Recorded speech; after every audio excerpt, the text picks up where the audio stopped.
After I married, I left home, I became a nun, and then I renounced the nun's outfit in order to work in the world, be more close to the people, and also make business in order to fit our work.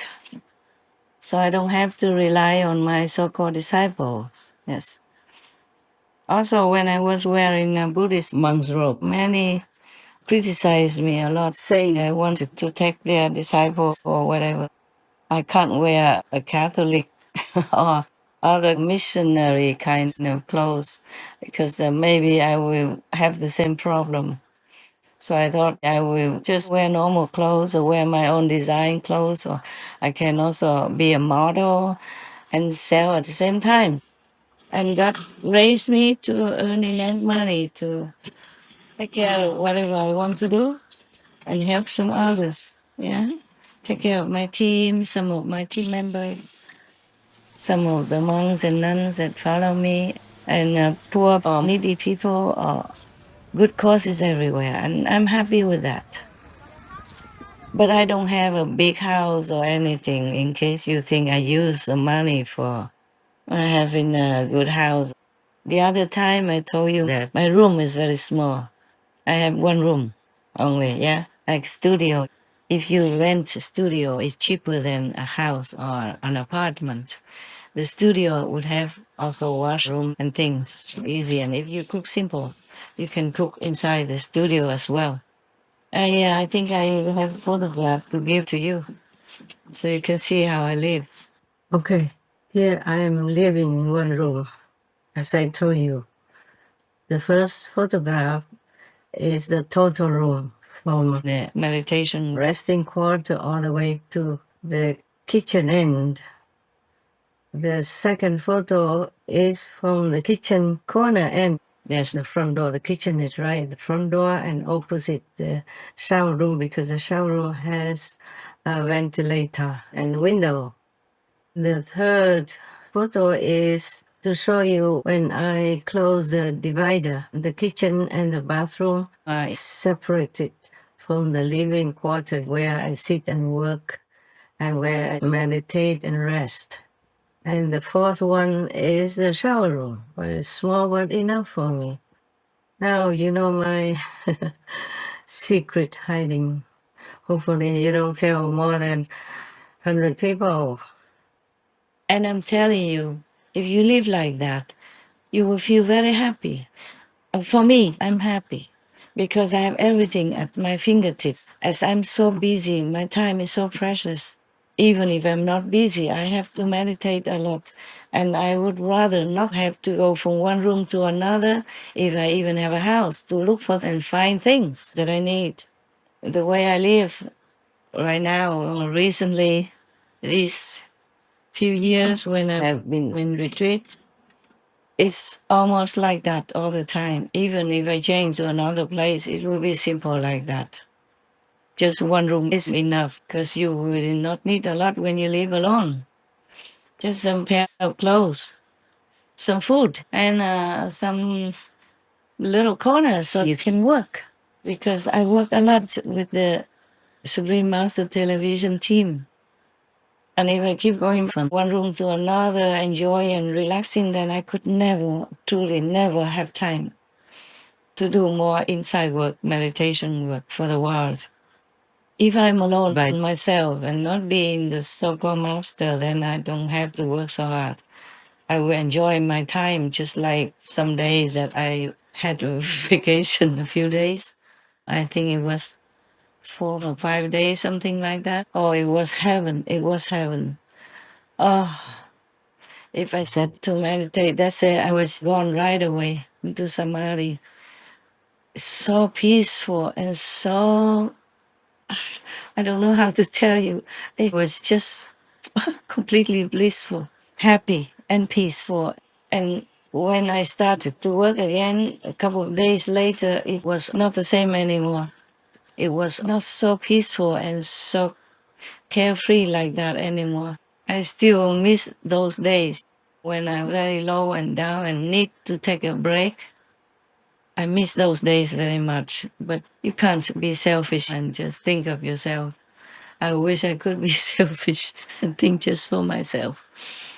The way I live my life, I sometimes don't have enough time to take medicine, or if I'm sick, I just say, okay, just get well. I tell myself, get well, get well, get well. And then somehow it works. Well, not all the time. Not when I'm around disciples or people or lecturing or talking or on retreat with disciples. The more people, the more I can't get well. But if I take a rest afterward, then I can recover. Sometimes I cannot, and then it would physically need a doctor or pharmacy stuff, which I don't like, because medicines is good for you when it cures your sickness, but it also leaves some unfavorable footprints inside your being. So I don't really like medicine. When I was a kid already, my father always had to really force me to take any medicine that he thought I needed. Sometimes he had to put me on the floor. My mother had to hold me on the floor, and I had to hold my mouth with a spoon in order to put the medicine in. I was really, really reluctant to take any medicine from my father at all. And nowadays, I volunteer, if I know I can't heal myself quickly enough because I have all the work to do. You can heal yourself of everything if you have enough time to relax and not worry about anything, not take any responsibility, and especially when you meditate enough, then the body will heal itself. The body will. And this is what happens many times to me when I have enough time to rest. When I had fewer disciples, I didn't even need that. It would heal very fast, whatever happened. Or I just take some little natural cold remedy, or do some exercise, breathing, or some extra meditation, or go walking in the forest or woods in the open air. Then I got well very fast in a couple of days or 3-4 days. Nowadays, not like that. It depends a lot. The Buddha say that when the Buddha died after 500 years of good Dharma, of prosperous Dharma, then the next 500 years is still good Dharma, and then the next 500 becomes just a symbolic Dharma, and then the next 500 is still symbolic Dharma, and the last 500 years after Buddha, Nirvana is the Dharma ending age, which is now. If you calculate it, then it is now. It's already 2,500 something years after Buddha's Nirvana. So it is a Dharma ending age now. And the Buddha say that in this age, all the negative powers, the king of Mara anyway, his relatives and children will go into the Buddhist system and become monks. And nuns also, yes. You'll be surprised that they say there's a nun even in Vietnam who went gambling a lot, etc. And some monks who even eat dog people meat. Oh, me tofu. I hope it's just a rumor, but they have photographs and everything of the story.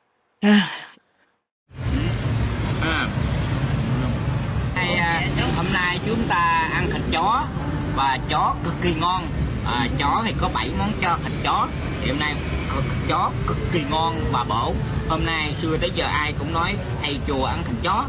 Thì hôm nay chúng ta sẽ có quay một clip cũng như coi phim thầy chùa ăn thịt chó.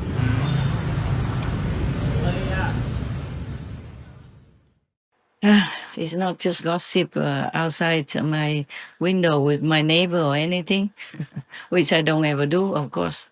And my window can't open, can only open the top part, not with electricity or anything. You have to, I'm very small, so I have to climb on top of a chair, a little stool, in order to open the upper part of the window. And the only way you can get out of the house, the rooms, is through the main door. You can't get out from the window and cannot open it. I guess people built it this way to have safety. But I love to live more in a shed or something like that. If I can, I always do. If I have a garden and a shed, I will go and live in the shed. It's cooler in summer.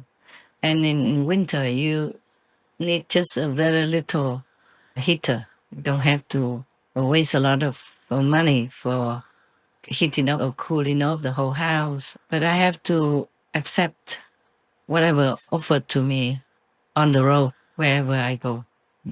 I'm happy anywhere as long as I have peace and safety enough to work, that I can connect with you through the web. Yeah, through our Supreme Master television. Then you know at least that I'm still here and caring about you in a quiet way, and not having to sit with you and tell you stories and stuff like that.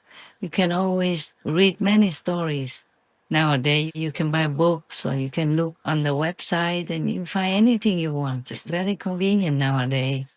I have to thank God and all the masters of all times for these conveniences and merits that we have. But there is also a downside to it, because the more comfortable we are, the more we want this and that, like the neighbors, and we forget the spiritual way of life that we should live by. We should live a spiritual life, not material life.